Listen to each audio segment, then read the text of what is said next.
Hey guys, welcome to my channel. I am Gracia. Today I'm going to take you to Prague. But before I do, I want to warn you of some little things. First of all, we got scammed.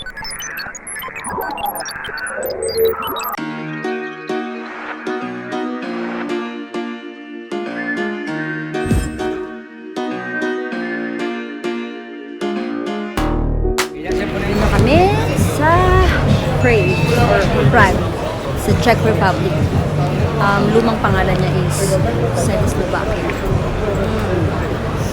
Pansin ko dito sa Europe hilig nila sa mga, maluwag sila sa mga aso. Pwede sa train station, pwede sa hotel, pwede sa kahit saan actually, sa mga shops. Kita nyo ba? Kakalapag pa lang namin pero medyo maulan. Kain muna tayo, okay? Yung mga kalsada sa Europe, ang ganda, no? Hindi gaya sa atin sa Asia na sa bagay sa atin kasi makabago. Ito yung mga makaluma. No, preserve nila. Ang ganda. Prague, capital city of the Czech Republic, is bisected by the Vltava River. Nicknamed the City of 100 Spires, it's known for its Old Town Square, the heart of its historic core, with colorful Baroque buildings, Gothic churches, and the medieval astronomical clock, which gives an animated hourly show. The clock was first installed in 1410, making it the third oldest astronomical clock in the world and the oldest clock still operating. It is perhaps the most well-known clock of its kind in the world, with 4 moving automations and rotating statues of the 12 apostles. It displays Babylonian, Old Bohemian, German, and sidereal time. It also shows the moon's phases and the sun's journey through the constellations of the zodiac. Lechon! Oh my gosh! Apparently, mga pagkain nila dito, consist of a lot, big meat, pork meat. Ang sarap, friend, kaya lang sana may rice. Pero gising ko na lang walang rice. Magpakabusog na lang ako sa karne. Founded by Charles IV in 1348, this section of downtown Prague was redeveloped during the late 19th century. Nearly 700 meters long, Wenceslas Square represents the most frequent and buzzing crossroads of the city. Additionally, this long square is perfect for walking, shopping, dining, and people watching.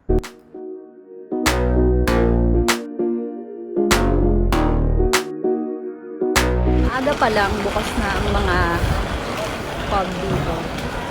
Marami nagiinuman. Apparently, since katabi lang siya ng Germany, at ngayon sa Germany, meron silang holiday.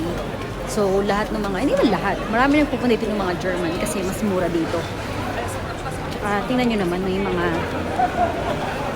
may mga shop ng absinthe, ng marijuana, ng cannabis. So, perfect talaga for night stand. Maraming mga nag-night stand dito. Maraming lasing.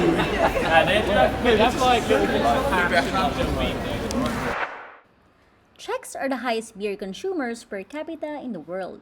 With tons of traditional pubs and beer halls, there is plenty of the frothy liquid gold to go around.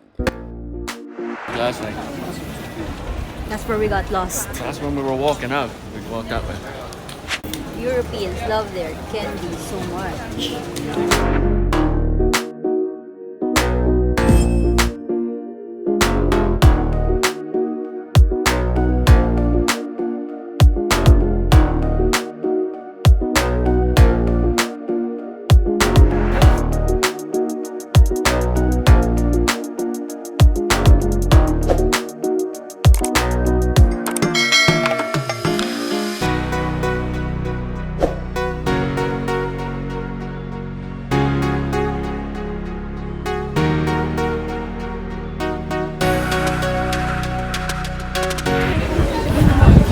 Ice cream na yan, staple siya dito. Yung parang may donut na cup.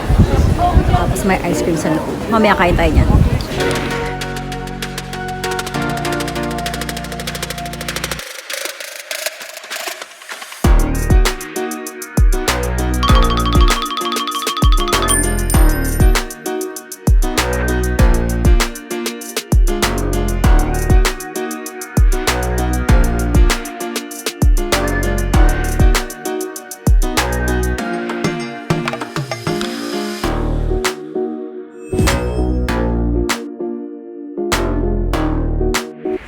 tramway. Sidewalk, isa na lang.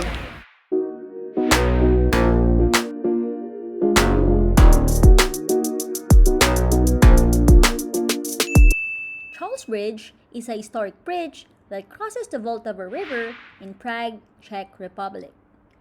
Its construction started in 1357 under the auspices of King Charles IV and finishes in the beginning of the 15th century.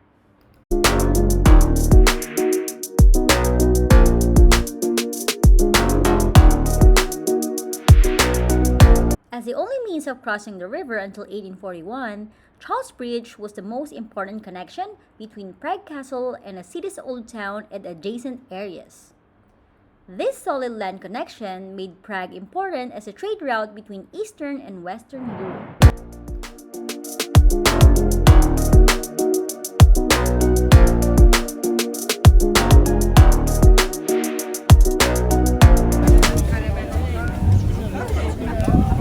Sobrang daming tao. Ito titingnan nila.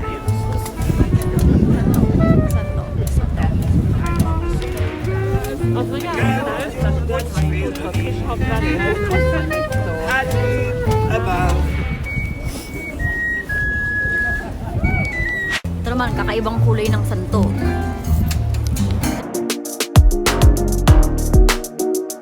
Yan ang mahirap pag meron kang may tour guide kayong kinuha, tapos marami kayo. Kasi imbis na marami ka lang nalakad, nakikinig ka lang sa tour guide. Tapos yung English naman nila, mahirap intindihan. So, mas maganda solo na lang. The bridge is decorated by a continuous alley of 30 statues and statuaries, most of them Baroque style. Originally erected around 1700, but now all replaced by replicas.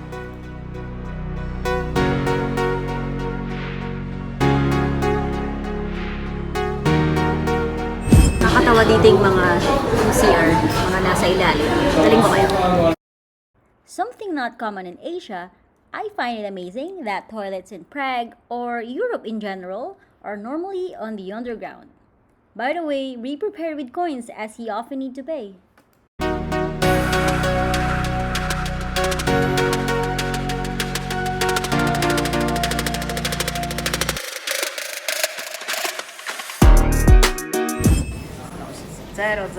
Chimney Street. Prague is the least of our favorite destination in Europe. We got scammed the moment we arrived at the station. We were drawing money and one of the locals there, or I thought he was a local, he offered to break down our 2,000 koruna bill. What is it, koruna? Donate, hello be! Sorry, we had to move. The cleaner just arrived. I have 5 animals as we speak in this room. Okay, so back to the topic. Prague was our least favorite. Not only it was cold and wet and miserable, but that's not anyone's fault. That's nature. That's an act of nature. When I googled Prague, the first thing that came out was that everything is cheap. Why? Or maybe it depends where you go, but we were staying in Newtown, man. So we booked the hotel the day before we arrived, and it was the most expensive hotel that we booked on our entire trip. We stayed at 8 hotels on our whole trip, and that was the most expensive of them all. Given the fact that we booked all our hotels the day before we arrived at the destination, but maybe okay, I understand maybe because it was a German holiday the next day, so maybe people from Germany are coming over to party, hence all the hotels were expensive, maybe. Next thing I'm gonna complain about is the beer. I don't drink a lot of beer, my husband do. I could talk for hours, but long story short, we picked up a can of beer in a local, the local 7-Eleven like shops that sells liquor and cannabis and stuff. So a can of beer was as much as what you will pay for a pint in a pub, drinking in a pub, sitting in a pub in Singapore. You do the math. And lastly, the scam I was talking about, in the very first time we arrived in Prague, when we first set foot at the train station, we were drawing money for an ATM. A local guy, I thought he was local, and he was just dressed. He was dressed like a local. He blends in well with everybody else. He's just a local. He came up to us. So he offered to break down our 2,000 corona that we just drew from the ATM. So I thought, oh, he was so nice. I thought it was nice of him. Like, thank you so much. Everything was normal. We went for a night walk, we went food, and head back to bed. So the next day, during a hydration break from long walks, so my husband, like normal, handed over some of the change that we got from the day before. He handed that over to a server from a cafe that we were in to pay for our drinks. And guess effing what?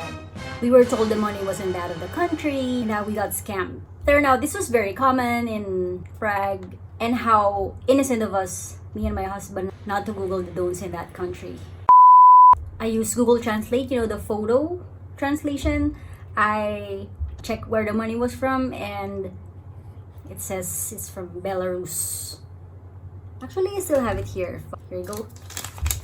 Sorry, baby, you need to get down. Here you go. Actually, we have 4. 1, 2, 3, 4. We still went to the money changer even though we were told that we got scammed. Still wanted to try. Maybe we're not scammed at all. Like, cause 2,000 corona is a big money. How much is it? She said the same thing. We were scammed. Moral of the story, before you go anywhere, in general, please Google that country. I want to say not to trust the locals, but that will be unfair for the honest citizens. So, just don't go to Prague maybe. Joke. Namin, wala dun. Oh, pero maganda ang view. Grabe. Ang haba ng pila papasok sa church. Hindi kami pupunta kasi maulan. Tsaka ayaw namin pumila. Araw-araw, lakad ng lakad. Minimum 10,000 steps. Dito kami ngayon. Ulan kasi. Ito mo ang foggy. Ang ganda sana ng view ng city, kaya lang foggy. Ayaw namin pumila sa papasok sa church kasi ulan. Baka kidatan kami. Char lang.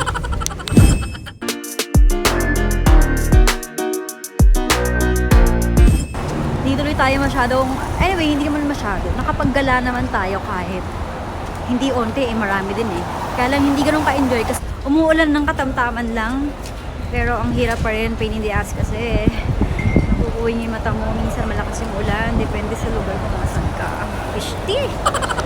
Daanan ng tram, daanan ng kotse, daanan ng tao. Isa lang. Tingnan nyo. See?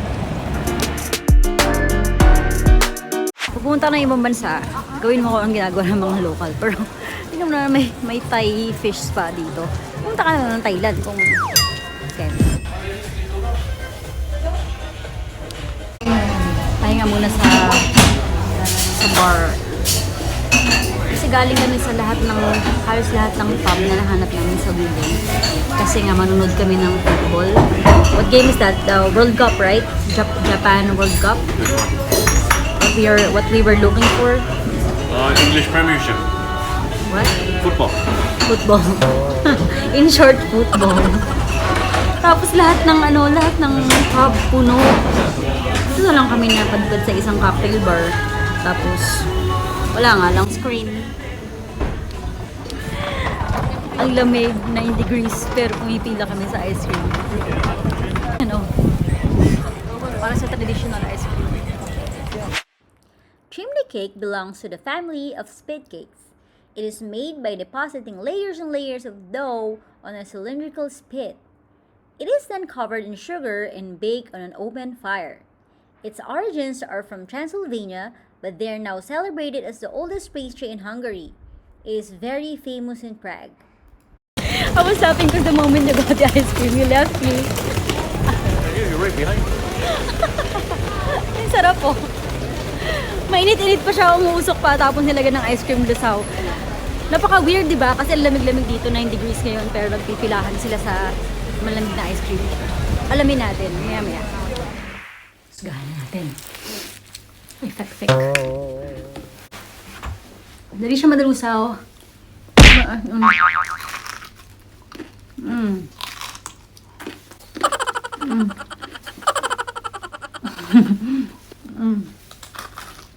See how massive it is, look.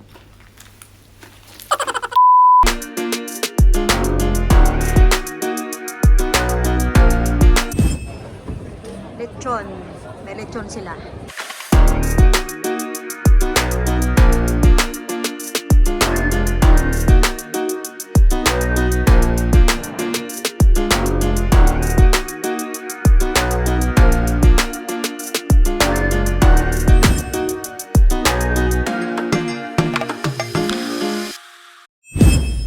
Paalis na kami. Ang ganda ng araw, punyeta. Kailan pauwi na. It's a good day! Woo! Woo! Fuck the shit!